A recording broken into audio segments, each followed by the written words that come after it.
Beloved heart, I invite you to sign up to my mailing list, and as a result of signing up, you will get a free gift. It's a 5D rebalance tune up of all the chakras, and chakras are my specialty. So I would love to gift you with this transmission that is filled with light language and codes to help you stay balanced and tuned up during these increased frequencies of energy of this ascension, this new earth frequency. So check out the links in the notes of this show. And I look forward to connecting with you. I am sending you love.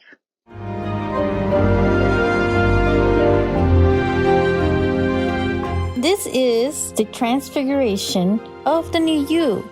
Hello, beloved. I'm Monica Bermudez. I am your host for the podcast called Ascended Earth, the Transfiguration of the New Human. Welcome back to another episode. This episode is a special one because it's a repeat from a previous podcast that I was interviewed and had a nice conversation with my beautiful co-host from the 444 Media, Lala Wang, on her podcast called The Womanly Way. And we had such a very engaging conversation in regards to like spirituality and frequency and energy. And so there were a lot of great nuggets in there. Also talked about, my own path, how I started with everything in my business. And towards the end of the episode is a very special exercise that helps to connect more with your heart so that you're able to expand and connect with your own soul purpose.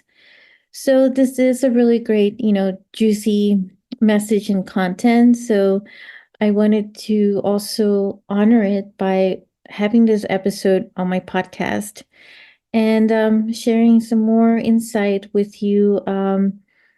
Information that will activate you in ways that will support what your mission and your purpose is here in this life.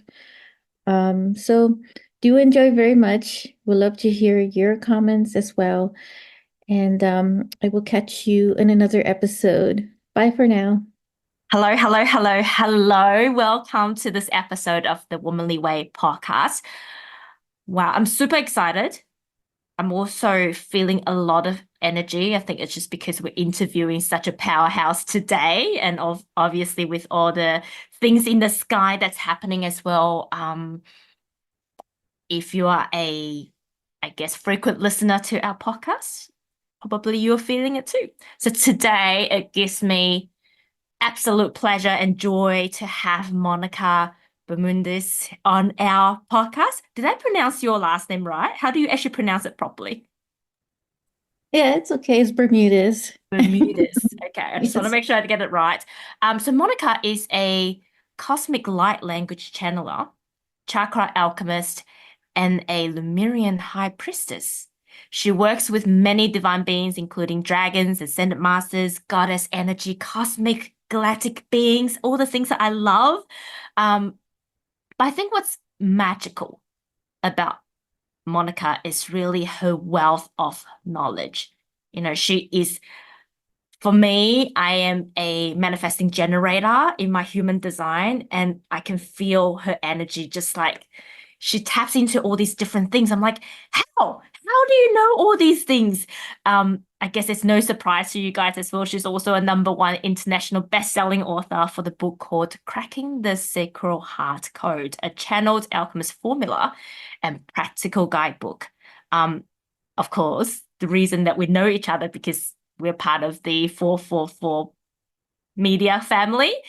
She's the host of her very unique podcast, which I love, Ascended Earth, the Transfiguration of the New Human. So welcome, Monica. Thank you so much for having me on your podcast. I'm so honored to be here and for that lovely message as well that you just shared. And so I love to have this connection with our host family of, podcasters here for 444 Media, sharing our uniqueness and diversity in our own different podcasts. And I also love your podcast too. So I listen to it as well, because it's good to hear different perspectives from others. Um, and that helps with the collective. It's like Definitely. putting puzzle pieces together, right? Of information. Exactly. Um, I guess that it's a really good segue from the intro to my first question to you. Like, what's your journey? What's your journey of ascension? Essentially, how did were you born awake, or what's your journey of discovering your Mhm. gifts and your path, and how did you become so knowledgeable in all your just all your awesomeness? Oh, thank you. Yeah, that's a great question. I was actually born partially awake. There was a part of me that knew that I was different from others. Because at time when I was little, I would know exactly what someone was thinking before they said it. And I knew that I couldn't tell them that I knew that because it would scare them. So it was kind of like this weird knowingness of like having this ability, but at the same time knowing the level that they were in, they weren't ready yet to like hear somebody say, like, I'm hearing all your thoughts and your telepathy and like communicating with you in this way. That would be scary. Yes. So I grew up, very interested in a lot of the mysteries of the psychic and the intuition. And I ended up being a part of this mystical organization, nonprofit organization that I learned a lot of applying or practicing on my own psychic and intuitive abilities as well. And it embraced, that aspect of me. And I realized, that I had so much of this growing up.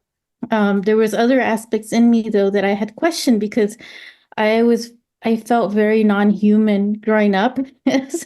I definitely felt very cosmic and galactic, more so than the people who I met, like in my mystical organization. And for that, I felt like there really wasn't too many people I could talk to about, like openly. And it wasn't until I went through like this divorce that I was able to quantum jump into this other awakening aspect of me, of my soul, which really opened up my soul contract agreements and stepping more into my purpose here on earth. But a lot of it was trial and error. So I was trying to like work on my own healing. But the more healing I was doing myself, the more it was also opening up these other portals inside of me of my gifts and talents. One of them being channeling light language. And I was remembering this actually in when I was meditating and reflecting back on my younger years of life and thought about, well, how is it that I didn't suspect this other aspect of me in light language? But I remember when I was in groups doing meditations, like guided meditations, in my head, I would hear this language. It was like this light language. I was like, where is that coming from? Like, and I thought it was just like my imagination, like nothing, I just kind of brushed it off. I didn't really think anything of it. But I think in that moment when I was doing those guided meditations, I was also transmitting without Mhm. realizing that was happening until like later on in life that I started to learn more about myself and tapping in more in my own abilities and talents. And I connected with other channelers and mentors who knew nothing about me, and they would confirm everything that I was feeling. So I really thought that I was just making this up or that it was just my ego playing tricks on me. Um, so it was a lot of that trial and error, the doubts in myself, my own ability, which are the messages that I share now with others, and encourage them. So a lot of it, based on my own experience, where a lot of my wisdom comes. Um, but there's also this other inner wisdom that I carry from my many past lives that I've been remembering some of those aspects as well. Um, I'm very Lemurian for sure. I knew that growing up because when I first read one of my first books, it was on the history of Lemuria, and that opened up this other portal inside of me as some kind of remembrance. And I was very much into wanting to know more and more and more, what is it about Lemuria and stuff. And those are clues, right? When you feel super excited about things that you really want to know more about, they're the ones that, give you the clue as to where you may have come from, where you have some connections with, but also like maybe some of your passions and your purpose for now. That was, probably a long answer, but No, that's a great answer. Out of that, my curiosity is around, what are some of, maybe give us an example of one of your trial and errors, how you would, what aspect of, I guess, the spiritual side were you playing with, and what was the result of that? Is there any memorable, like, things you've tried and that's kind of either give you an aha moment, and how did you know whether it's the right path or the wrong path to go down to? Because I think we're at the time where a lot of people are interested or curious, or maybe they have these clues, as you were talking about, in terms of spirituality or playing with the different dimensions.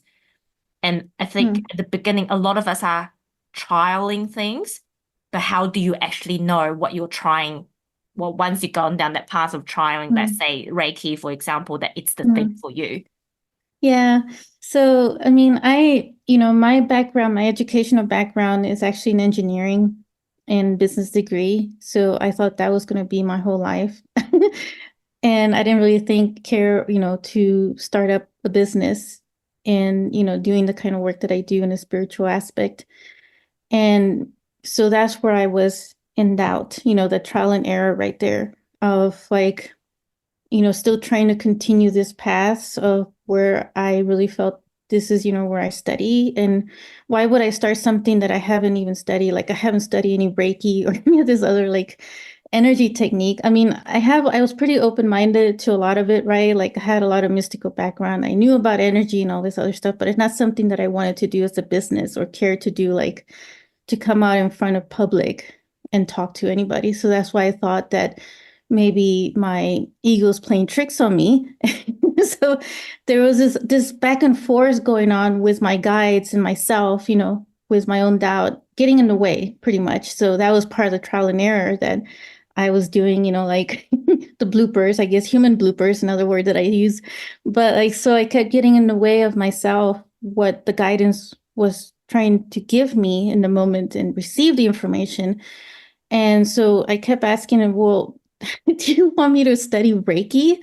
And so they're like, no, no, that's not what we're saying. We're saying that you have a very unique energy to you. And I said, no, I'm not buying that. So then I was guided to go meet with these other like channelers at the time, energy channelers. And they were very specific of to who, And so I said, okay, I'm gonna give it a try, and see if this is like some BS. So of course I ended up like going on this cruise with one of them, and she was channeling light language as well. And I didn't really care particularly about like me channeling light language either. And so I'm like, but I was guided to go talk to her. And so I, went on this cruise that I was following her, and they were really insistent to really try to like see about connecting with her. And so I ended up my room somehow ended up right next to her room, which is talk about like the synchronicity of things, like the universe really giving you the message. And so finally I went up, I got the courage to go talk to her and asked if I could really have like just a private session with her. And so I did. And so and everything just kind of fell into place, how everything just lined up, for me to have this meeting with her, all just to confirm exactly what they had just been telling me. And without me even sharing anything about myself to her, like she knew nothing about me. I had to go to somebody completely neutral, right? She said exactly what the messages that I was receiving. And so I'm like, okay, you got my attention now. And you So, guys are like, told you, we told you. right, right. So it's like, okay, it's human bloopers going on. Like, but it's like, okay, you have my attention now. I'll try to get myself out of the way and pay more attention to like what you're sharing. Um, but it's a human thing, right? Normal thing, right? To have this doubt, because in a way, though, we forget, we fall into like what we call this the matrix, right? Of this Earth, the school of Earth, that we're all here learning, and then we forget like our origins and our own soul, and we get so much uh, involved in our human self. Um, like the veils, right, of this of the illusions. And we may have studied something, but then we're being called to really step into another role. And that role is really in our soul that has been already engraved in us. And so there is that part of us that's remembering as part of the process of the awakening, right? So, just paying attention, like really connecting to your heart is one of the emphasis that I really make, because if we're coming from a wounded heart, it makes it much harder to like really listen to your inner guidance, which is one of the things, that happened to me, that I was going so much doubt that after getting out from a divorce, I needed to like really heal my own heart from, that really revisit a lot of my own inner patterns, like toxic patterns, sabotaging patterns that I had inside myself. Because in every, relationship we have, there's a reflection of those wounds, coming in from the other. Um, so, the more that I started to clear a lot of that inside of myself and my own heart, the more I was tapping into my soul remembrance, and then trusting more, myself, and listening more to that inner guidance. And otherwise, it's going to be back and forth into this doubt and getting in the way of like what your higher guidance is trying to give to you, rather than like the ego getting, louder and louder, keeping you like in one place small, or in a comfort zone. I love that. I think, we haven't really had a lot of chats like this, even though we've been doing a podcast in the same network family for a year now, but there's so much similarity in your journey and my journey. Um, and really, from talking to you, it really allows me to tap into my geekiness as well. And, one thing that came to me was I've realized a lot of us in the spiritual path now also came from a very logical background. Like you came from an engineering background. I actually still in a construction world. And I truly believe that spirituality and science and practicality are actually all interlinked. If you think about historically, the scientists are actually also very spiritual people. So, with permission, I would like to go down to the geeky, sciencey, Yeah, spiritual let's do it. rabbit hole.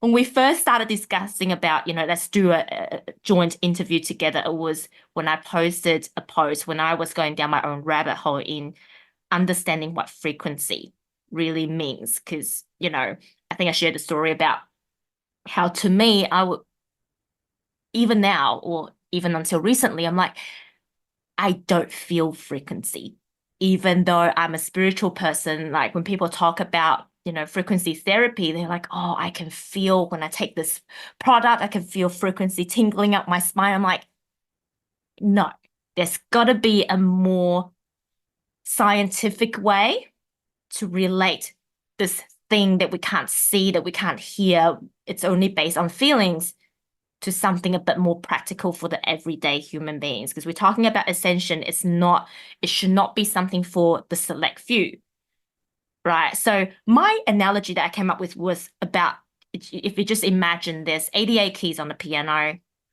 every part of our body is part of this piano with 88 keys. And if one key is out of tune, whatever music you play is going to be out of tune. And that's when our body is out of tune. So I'm curious. Obviously, I'm still in this path of discovering more and learning more about frequency and bringing it more to the 3D language so more people can understand and experience it. So I wonder, what is your interpretation of what frequency is? How do you actually describe it to a everyday human being that's just starting on their spiritual or frequency journey? And then we'll start with that, and then we'll obviously go down the rabbit hole a bit more. Yeah, so from a scientific, point of view, and also like from an energy, standpoint, it's really like how I look at patterns, really, because it's an occurrence, right? How it occurs constantly in certain rhythm, certain movement, right? If you ever look at frequency from like a wavelength standpoint, from those reverse engineering, not to get too specific, right? You could see like the wavelengths, like this movement. So it's moving in a certain time frame, right? A rhythmic and pattern like, right? And it forms certain patterns. So that's, in a linear standpoint, that's what happens when it's moving very slow. You can actually see it. But when it's moving really fast, like really, really fast, right? The graph starts to like look really all over the place, like crazy. So it's like you could say it's a pulsating type of energy, right? Form of vibrational energy as well. Um, so yeah, there's something, about like the energies is consistent with like certain types of like frequencies. If you're in a low vibration, like lower energy type, the frequency will be moving a little bit slower, the pattern, right? Whereas if you're in a higher state of like vibration and you're connecting to your higher guidance, for instance, that energy frequency is moving a lot faster. It's very hard to like see it on the graph, but it's just, can look very different. And I like to think of it though, like kind of like sacred geometry. I don't know if you're familiar with that. Sacred geometry is like a universal language. It's also a form of light language too, in the art form. But there's constantly changing, right? The shapes are always changing back and forth. It's like this energy weaving of like stuff that's moving around and is dancing, together in its own universal rhythm. And all of that's different types of frequencies moving in different points, different times, different multidimensional selves. Um, so that's the best way that I can describe, what frequency is, what's going on with that. So yeah. I love how you talk about secret geometry as well, because, I think what a lot of people are not aware of is everything has got a frequency, even the table, the chairs that we're sitting on. They might be denser energy and therefore denser frequency, but there's energy in everything. And I think one thing to clarify as well is that denser frequency does not mean, or actually higher frequency does not mean high energy all the time. You know how some people are like, well, you're always positive, so therefore you're always in high frequency. High frequency, even though the flow chart goes quite crazy, it doesn't always mean that I have to be a crazy person to be in high frequency, right? I think that's something that I'm seeing a lot of people associating frequency and energy with. And I think that's a misconception that it's worth discussing. What's your thought about that, Monica? Certainly, I think from a 3D perspective, that might be the case. But there's more, right, to the universe than what scientists are really haven't really yet discovered. And when we talk about the quantum realm of things, there's a lot of energy that is invisible, and that scientists don't have the tools yet to really, do the measurements, but they're catching up to a lot of things. And so I've been following a lot of different like spiritual scientists. I call them spiritual scientists because they're very consciously awake, and they share a lot of interesting information. Like one of them is Greg Braden, right? He talks a lot about heart math. And I don't know if you're familiar with like heart math, but they do like a lot of studies of like the heart and the measurements. They actually do measurements on the electromagnetic radiation of the heart itself, that it does expand, outward for a certain amount of feet. But the only reason why it reaches that certain amount of feet is because the equipment they have is very limited. But I feel like the heart energy can extend a lot further. So when we are in a state of joy, for instance, I do feel like the frequency is in a much like, higher state of like energy of that, because it's pulsating at a much faster rate of, of vibration. And so it is like the energy of what, can shift us into these other like higher realms and multidimensional selves. So I do feel there is a lot more that scientists are yet discovering that are coming to the surface. Technology is advancing really fast, and part of that is because of the Uranus energy that we've been in for, some time now, and is bringing about like revolutionary type technology and findings that people are like realizing, waking up to that, like, and, discovery of things. Like you hear about like certain, like these other spiritual sciences talking about like discoveries in Mars, and really fascinating, like information. Some of it like our origins of us, in the earth. Um, so yeah, because I was just in a conference about ancient civilizations. So I was like listening to a lot of their findings on that through the Gaia Network. So I don't know if you heard of the Gaia Network, but yeah, so Love it. yeah, it's one of my favorite channels. But a lot of the information they talk about there is really fascinating to, what they talk about with frequency and vibration and energy. So I don't know, that's just my take on that. So All right, let's go down the rabbit hole even further. I love how you talk about spiritual scientists because that's really linking spirituality and science. Um, what do you think is the link between, like, how do I word this? So we're saying basically what we're saying is science is linked to frequency. Frequency is linked to spirituality. So what do you think is, obviously we're talking about science is catching up with spirituality, right? But if we go back to ancient civilizations, what do you think is the relationship between science, art, and spirituality? And if we want to go down even deeper, what's your definition of spirituality?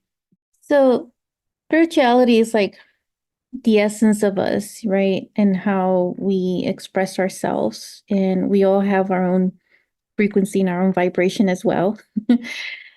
And so there is this whole evolution of our own spirituality and our own growth, with that, and how we connect with the universe, which is really inside of us as well.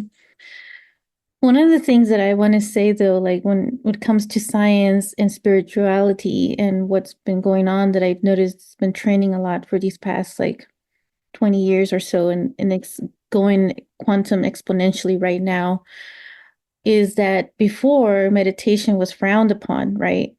For a very long time.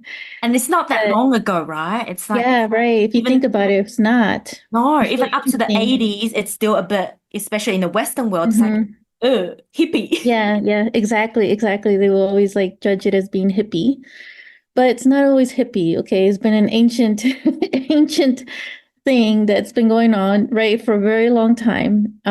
It's just part of us has forgotten that. And so what happens is that recently scientists have been doing a lot of studies on people who meditate. So they would take a lot of the monks from like these temples, right? And they would have do experiments on them. Like they would actually connect them, hook them to these wires, right, to study their brain and see how their brain looks when they're meditating. And so they would find that you could see it at the wavelengths, right? The electromagnetic, patterns of the brain and all that. And it would produce, certain like brain wavelengths, right? Like in the meditation, you have like I think the theta or something like that, like stage, which is pretty close to like when the sleeping stage, So you're pretty much like quieting your mind and connecting into these higher, super conscious of yourself, your higher self. And so that's, what scientists were pretty much putting the pieces together from like what spirituality, what has been practiced for eons, in the temple with the monks, are now coming into the scientific realm of proving that there is something going on there with this frequency of energy, right? And so there is this spirituality connection with that in science. And so science and art and spirituality have always been together since ancient times. And that is returning now because we are remembering that it makes sense that it should be a part of it, because one cannot coexist without the other. There is this interconnection, connectedness of the two. A lot of the science technology that we're building mimics us in a way, right? The human form. like, for instance, the cell phone kind of mimics us. It's a transmitter and a receiver. We're also a transmitter and a receiver through our chakra system that's receiving information through divinity, right? If you think about like the pineal gland, the pituitary glands, those are transmitters and receivers. So we're really like the original technology. And and now you have this artificial intelligence, right? Like the robots that are mimicking us in a way. But now you're talking about putting in consciousness, right? And there is, that link to our spirituality is our consciousness as well. And so that's where science and all of that's connecting together. So there is an art to all of this, right? To me, we are a working piece of art, because we have, this ability to be able to express ourselves in a very artistic and creative way. So technology in itself can be an art in how it's designed and how it's put together. So all of that, has a connection with one another. There is an art to meditation, right? And then you bring in some of this like science into it, it's measuring your brain wavelengths, and seeing what's going on. And then, on top of that, scientists also measure like the monks without, being in meditation, but just overall how their brain is because they've been meditating their whole life. And so they notice that their brain wavelengths is much different from the average person who doesn't like, do it as constantly as they do, but their brain actually looks happier. So yeah, so that's what the measurements are showing, and these are like the wavelengths that are shown in that monitor does correspond to the frequency that we were talking about, so you're really measuring the frequency of your brain in association to the energy of the meditation. So, but yeah, so that's pretty much how I would connect the dots, pretty much. That is so interesting. I was actually listening to another podcast the other day. They were talking about how creativity and artistry is actually linked, to talk about channeling information and how really that's linking our intuition to our creativity and then to our connection to spirit. So I guess my question was, your book is obviously a channeled book. What defined as a channel book? Like on a practical sense, someone would say, well, I wrote this, right? Maybe I'm a bit more creative than the other people, or sometimes we may say you don't need creativity in order to write. So, what's your definition of channeling, and what was that experience like to channel a book compared to if you just use your logical mind to write something? Yeah, so it was more connecting to the heart, right? Of like the message that I was receiving, like getting out of the way and actually receiving the information. It's like getting a download.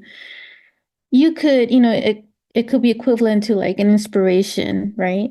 And you feel like that moment, you get this aha moment in that, but it resonates and it feels just right in your heart. So there's a nice, flow to it and it flows naturally out of you. And so that is to me like a channeling, an art in the flowiness of the universe, letting the information come through you, through your higher guidance, which connects to your heart, your heart chakra. So that's really how it felt to me when I received the information because it came through as an alchemical formula. And I studied a lot of the alchemists and the different stages for a long time. But in that moment, it felt that it was just right to bring it in to talk about the Sacred Heart, which is one of the biggest aspects that I talk to about, that I still talk about the heart chakra a lot, but our sacred space within. And then just pretty much using the alchemical stages to alchemize your heart, which is something that I did for many years. So, and I also use this, with clients as well in the different sessions, private sessions. And so this is like the book itself is more like a condensed version of like putting it into a practical guidebook of these formulas that one can use for themselves to alchemize their own heart, like their wounds, right? Toxic patterns, and really working on your own self, like the shadow work, and bringing this completion, this wholeness in the heart, because that is actually one of my most unique codes that I hold is the molding of the heart. And it's just like molding of the upper and the lower hearts together. Like it's a very unique way that I work, with the energy.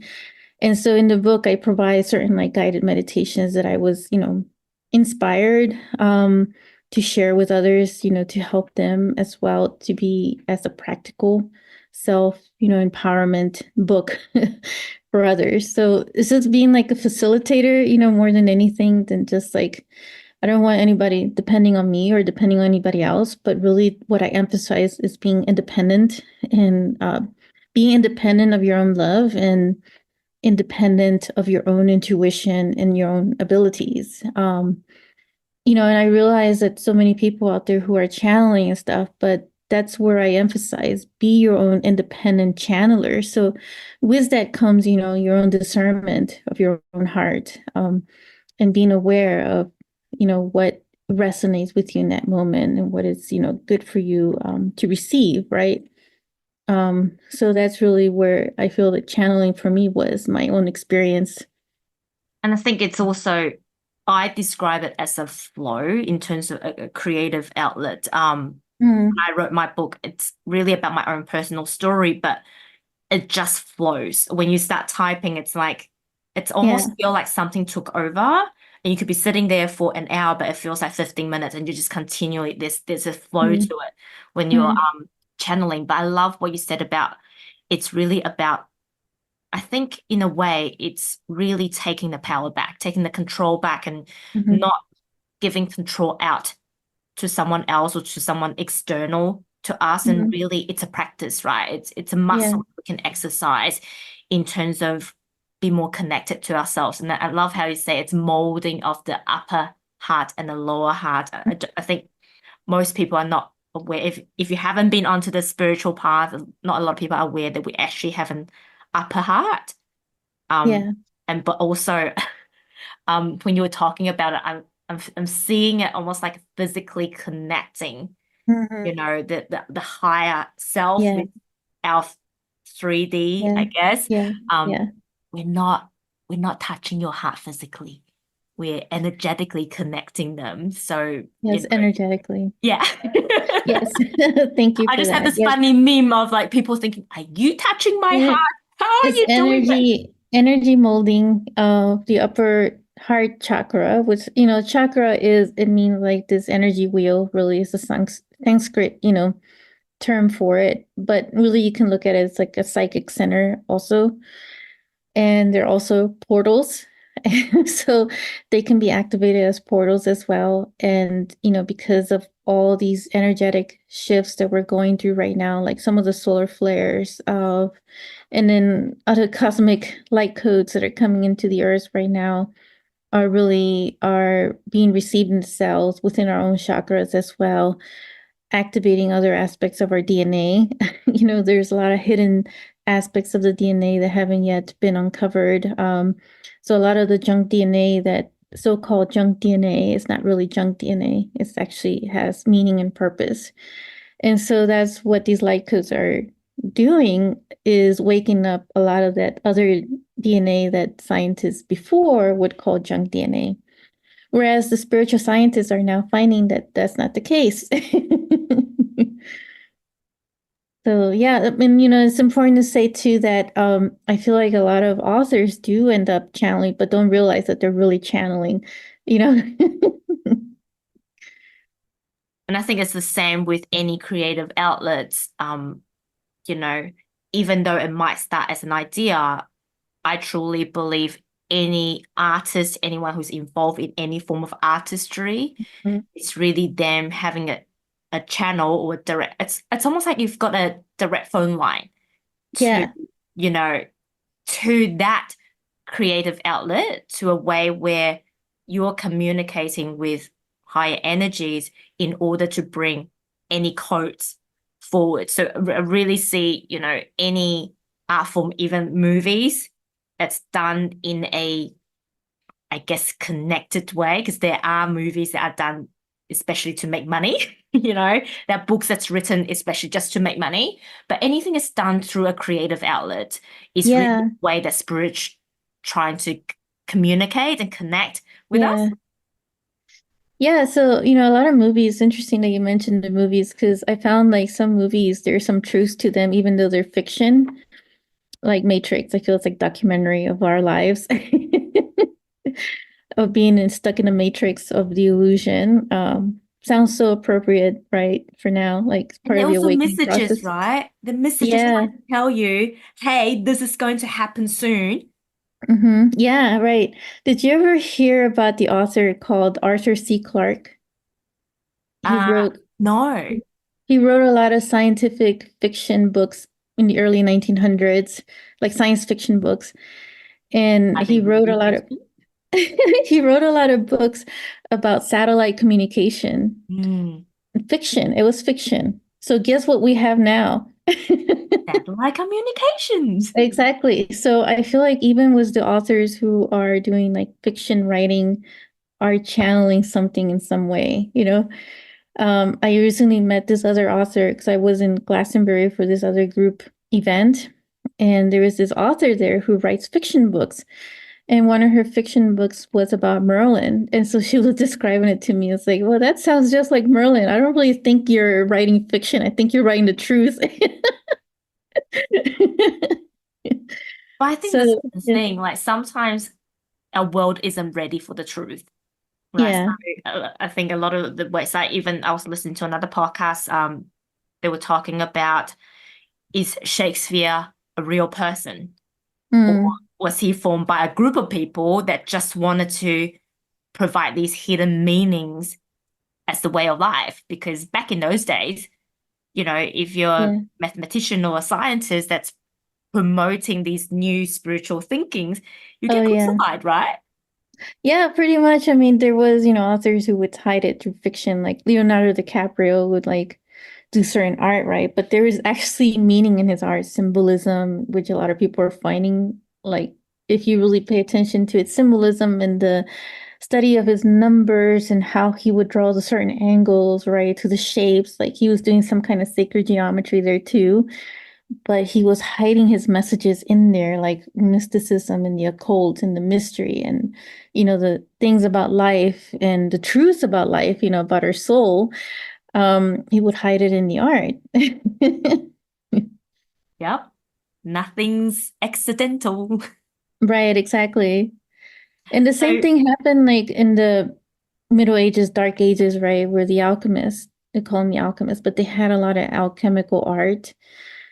If you ever like see some of it's very hidden, like deep symbolism in there, and a lot of it has to do with the ascension and reaching the top of the mountain. And you will see a lot of the symbol of the sun and the moon, right, which is the feminine and the masculine energy coming together. So that was their way of communicating about making ourselves whole to be able to ascend. Um, so yeah, so there's definitely like a lot of that. definitely another rabbit hole for today, I think. Yeah, I wish I had some like pictures to show you. So it's something that I've been like looking at for like years, right? About a lot of their art and a lot of hidden gems in their symbolisms. We can definitely Because do another really, complete different episode all on symbolisms and we can definitely yeah, that would share be spirit. fun. That would be fun if Yeah. I could pull up like in the background, right? Have the picture of like an alchemical, art. Watch this space. So what's your thought on spirituality and religion? Do you think they're the same or do you think No. they're different? They're I not just to like me to stir though. the pot and see how deep down the rabbit Well, hole I've we been can I've go. been stirring the pot for a while, as you noticed. Sometime when I was going back and forth with like Shane on the chat room. But I don't really feel they're the same. I mean, if you're religious, yeah, you could have some spiritual aspect, to that. But religion, though, to me, follows like a certain set of rules, right, and standards, and you're really limited to being independent thinker in a way, unless you go to a church who's very open to it, right? But my personal experience with the church hasn't been like the best. So I could never like be able to question like or talk about, other things that we're talking about now. I feel like in my past life I have been crucified and I have been like burned at the stake and hanged and all sorts of things and witch hunted, for being very different. So it's not by chance that we come here with these abilities, again, because that means we had them before in the past lives. And so that was part of the reason too why I was so afraid to come to be on the spotlight and be able to talk to people because I had remembered part of that trauma where I had been doing that before. And every time I did that, I would be burned at the stake or something. My It's like, I higher don't want self to is do just this. like cheering you and going like, me too, me too. It's like, I don't want to do this again. I'm done with it. Like, but that was been my personal experience with this. A lot of the stuff that I've been healing, right? So I feel like being spiritual is really your own independent connection to your own source that we all have the ability with. And religion is, its own standards, like more man-made. If anything, there's human interpretation, let's just say. And men, it's really more patriarch if you think about it, right? Because it's really the feminine, the females haven't really been like viewed in the best of light. If you look at, the Catholic, for instance, or even like in the Christian religion, like Mary Magdalene was looked as a prostitute, but it wasn't really the Not case. true. But the female's never been looked at, in a great light. It's been more patriarch, emphasis of energy, and a lot of that's being rebalanced now, which is what's going on. And so yeah, but it's interesting when I went to Italy at the city of Assisi where Francis of Assisi is from. I don't know if you heard like the Saint Francis. But I went to his hometown and it was really interesting because I like to visit like really old churches for some reason, maybe bringing back some of the nostalgic feelings when I was like living in those churches or And the whatever. emphasis on really old. Yeah, really ancient, like Yeah. Middle Ages, type 1400s, but they're still around, which is like really nice, right? When you visit Europe, you see a lot of those churches there. And I went to some of these churches there and they had a lot of female presence there, more so than in any other churches that I've seen. And I thought that was really interesting that they had that. So I felt like maybe some of the churches still hold some of that tradition, wisdom, but some of it's still kind of like lost, and some of its doctrine and stuff, and it's been interpreted in their own way. There's, hidden truths as well, that haven't been yet revealed. And I feel like a lot of that's going to start being revealed and it's going to shock a lot of people into like, complete numbness and to the point that it's time to wake up. Really just like question like the narrative, that you're being fed. A lot of things like with me, like when I was in the church, like when I was younger and I was going to church, because by background, by title, I'm Catholic, but I don't practice it anymore. But when I used to go, I used to question a lot what the father would say. Like, for instance, he would say, like, God is all loving, but then God is punishing you. It just contradicted what I was feeling about God. Like, and so that's where I really felt that I was very different. I'm going through the same process as well about hell because I'm actually a Buddhist. Um Oh, okay. through family lineage. Yeah. But I question a lot of it too because the if you read a lot of Buddhist texts, it's also Mhm. about if you don't believe in Buddha, you go to hell. There's a lot of stories Oh, about how they resurrect dead people through, chanting yeah. whatnot Yeah. from hell to heaven. And I always question that. I'm like, well, if Buddha loves us so much, why do we still have to go to hell? Yeah, because hell is what we make of it, and heaven is what we make of it here on earth. Don't Yeah, wait till, death to see what you get. Make the most of it now, and exactly.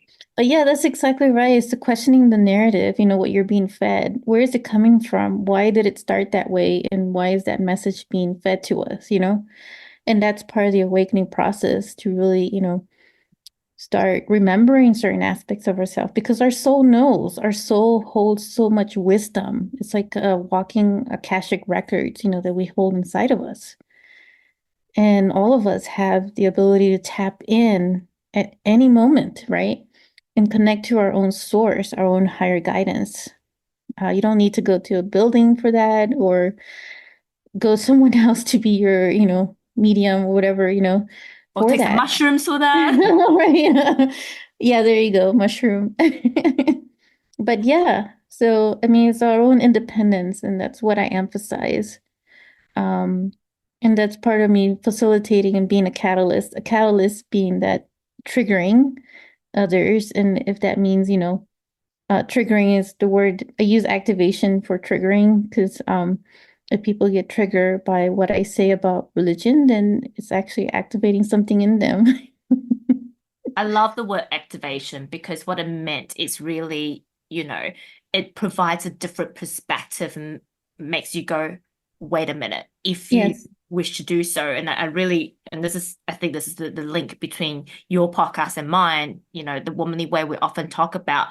Mm, I'm not here to say that my way is right. All I'm hmm. offering is a different perspective. Yes. So, on a note of a different perspective, do you think that, if somebody wished to do so, if your soul calls to go down a spiritual path, what would you say with your experience are the top, let's say, top three things that it's an easy starting point for anyone who wish to go down this journey? Oh, to tap more into your own like spirituality and awakening. Yeah, Um, how do you actually, what are the, let's say, first three steps that you would recommend or first three practices that you would recommend as an easy start? yeah. The easiest thing that I did, when I was after the divorce and I was really doubting myself, the first thing I did a lot of hiking. I went outside a lot, like almost every weekend. And I would spend long hours like outside in the mountain with trees. And the more that I did that, the more that it was actually healing my heart.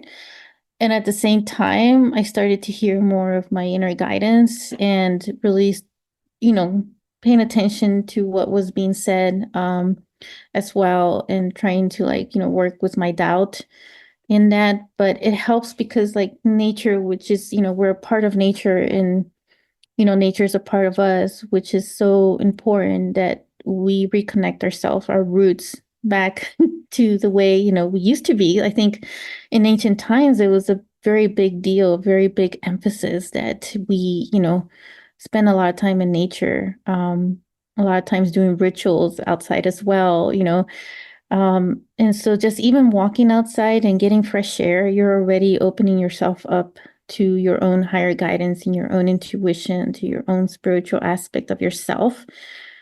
And at the same time, it's very healing. And and I still do that, to this day when I get into my daily routines and I really need that break. And that break is my nature, fresh air, or getting some air outside. Like if you could go up a mountain, it's even better because that's where a lot of fresh air is. And mountain energy is so powerful and important, right? And then the second thing that I would recommend is doing meditation.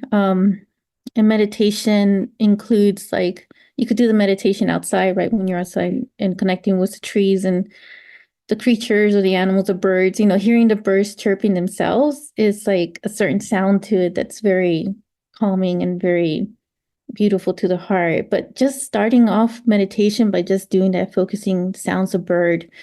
And if there's a river, hearing the sounds of the river, right? And because meditation is a focused energy. And I know like sometimes when you're starting off for the first time, the monkey brain can get in the way.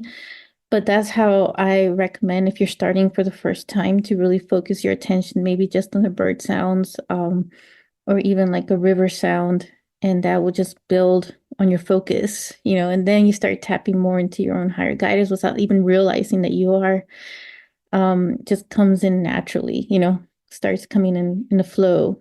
Um, and lastly, though, that's to ground yourself. And so the fastest way you ground yourself, having bare feet on the ground, as much as you can. If you can, you can always do like a meditation that you have your bare feet on the ground, touching, and that also brings in, some of that energy and just focusing that attention. And a lot of spiritual scientists are finding that even our own imagination, we can bring that into our reality as, they're doing the measurements and all that. And what I found that I also was listening to this recent like podcast and they had this person who her whole emphasis is on grounding.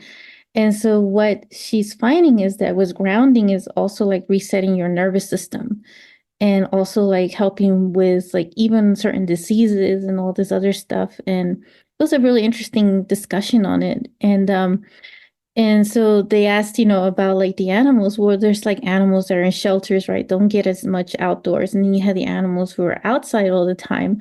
And you'll find that a lot of animals outside don't really get as much disease as an animal that's sheltered.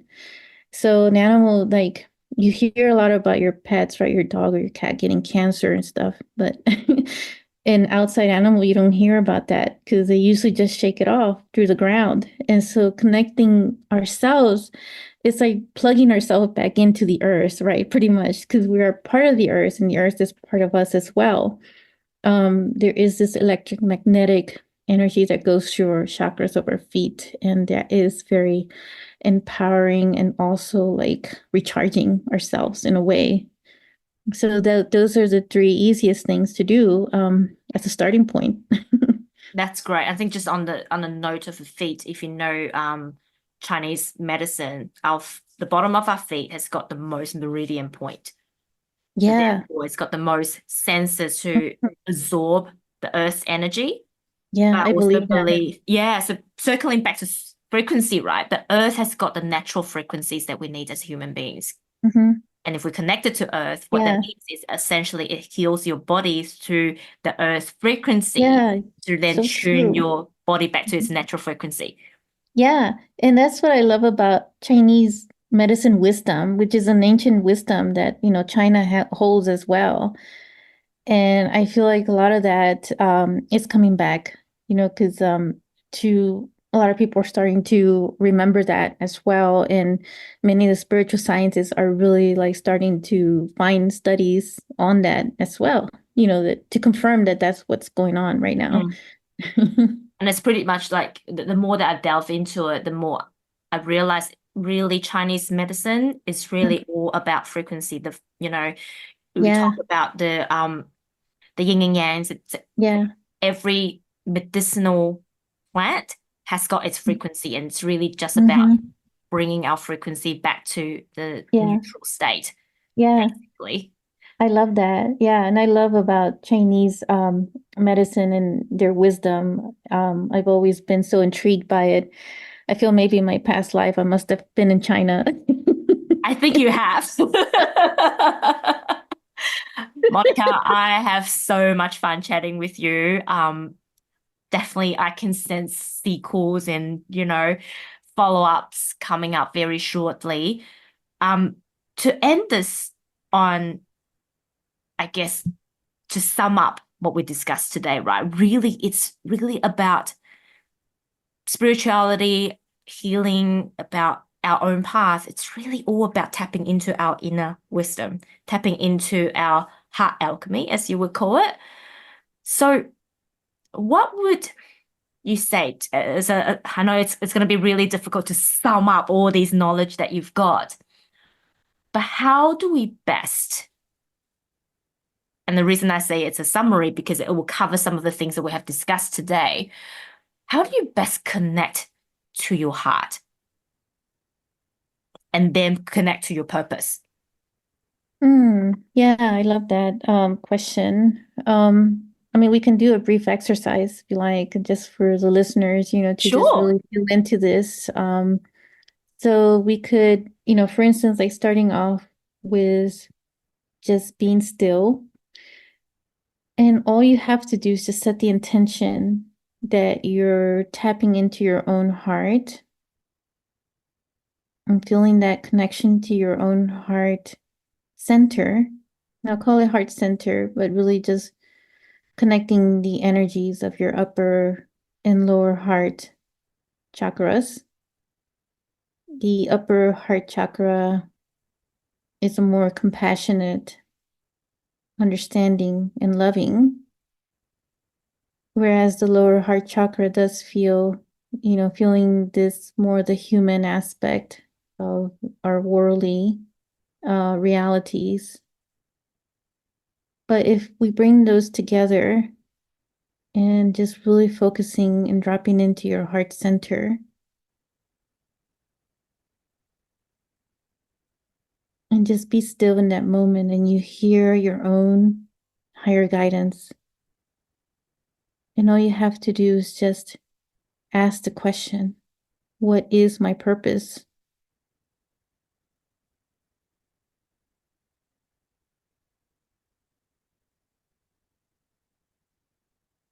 And so just allow that information to come through you, and you could pause if you want longer time, during this episode.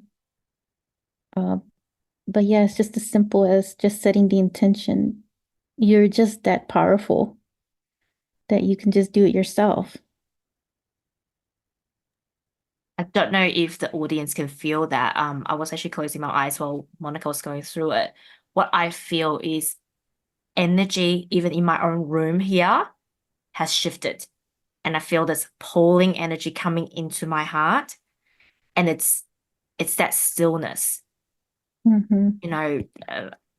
If anyone's ever saying that I can't stay still and I can't do meditation, I think this is a great exercise as well to tap into your stillness, because when we tap into our heart, really, it's that inner peace Mm-hmm. we're tapping into. Love that. Yeah. Love. Thank you so much.